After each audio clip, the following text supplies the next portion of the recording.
My name is Kyle Hamilton, and I'm a sales engineer with Flycast Partners. And in this presentation, I will be covering the RemedyForce Change Management module. RemedyForce Change Management is one of the IT service management modules that's provided out of the box with RemedyForce, so it's there and ready to go the minute you stand up the environment.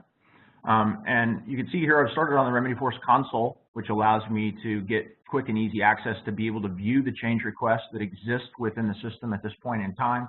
And I can browse and or filter any of those changes based on any criteria I need to define, whether I want to look at all changes or just those changes that require attention from the change advisory board, to being able to break them down by group to see human resource changes or emergency changes or infrastructure changes, however I need to break those down. And you can create as many of those different filter views as you need so that you can quickly and easily find what you're looking for without having to dig through the rubble.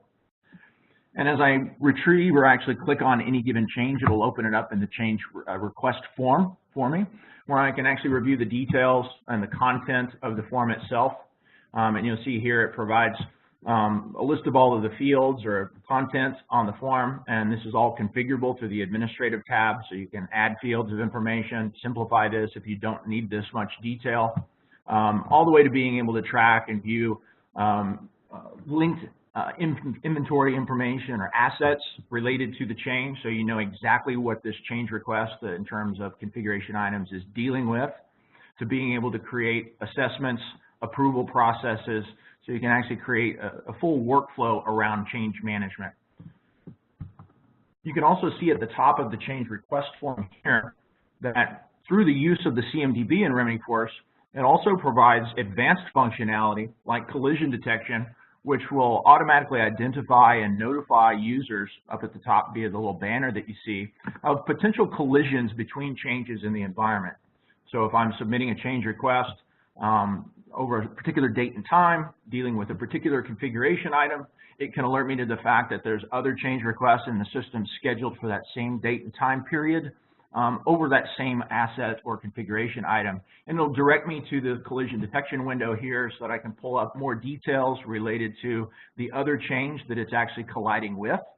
So I can see what other change I need to investigate, so I can place that phone call or send that email and do some investigation to determine if things need to be rescheduled, or perhaps in some cases it's not going to be a problem. They can safely be implemented side by side, at which point I can actually put in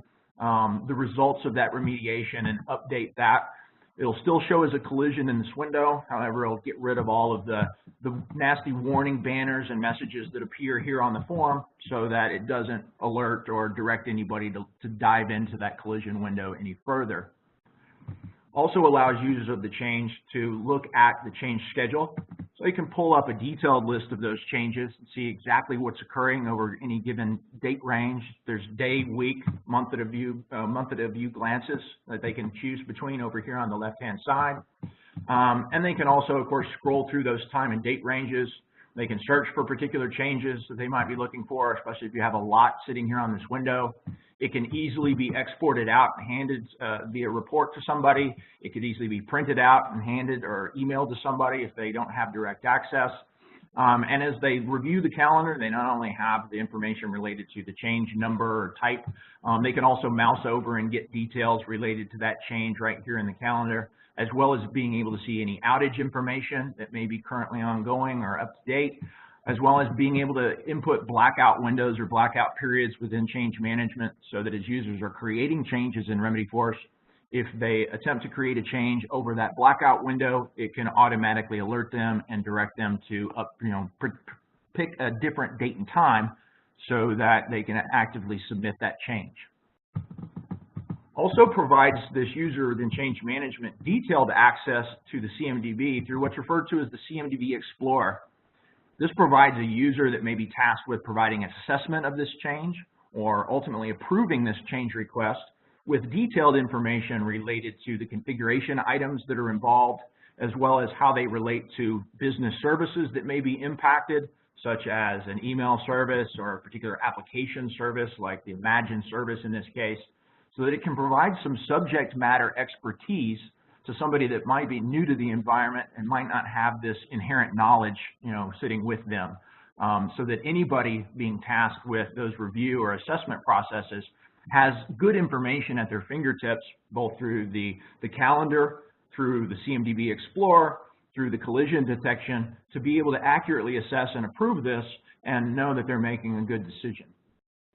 I hope this has provided a good overview of the change management module in RemedyForce, but for those of you that have questions or would simply like to take a deeper dive, please feel free to reach out to us. You can email us at info@flycastpartners.com, or you can call us at 1-844-FLYCAST, which is 1-844-359-2278. Thank you.